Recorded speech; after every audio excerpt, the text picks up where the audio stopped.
When your server crashes during peak output or your firewall can't stop a wave of cyber attacks, IT suddenly isn't just background noise. It's the difference between growth and grinding to a halt. For Royersford businesses, this is a daily reality. Teams freeze up, orders get delayed, and customers start calling. The real pain point? Businesses here are expanding faster than their IT can keep up. And with the global IT services outsourcing market expected to reach over $778 billion by 2032, it's clear you're not alone. But you can't afford to fall behind while others invest in smarter systems. Brian Pickle, co-founder and CEO of KP Interface, puts it simply: if your IT team is stuck on yesterday's problems, you'll miss tomorrow's growth opportunities.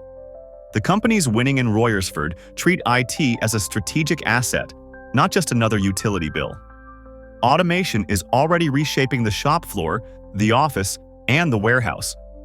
Manufacturing teams use automated inventory systems to keep production lines moving.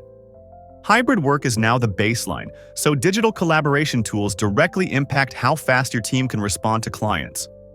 But compliance isn't set and forget, and regulations shift quickly. If your systems aren't nimble, you risk downtime, fines, and losing your edge. The fallout from clunky software or tangled systems isn't just technical. It's lost revenue, strained teams, and reputations on the line. Across sectors, 57% of organizations dealing with integration headaches are federal agencies, showing how widespread and costly these issues are. So what works? Aligning IT with your business plan means seamless integration, robust security, scalable solutions, and actionable insights. For more on how to turn IT from a headache into a growth engine, read the full article on our website and add us to your playlist.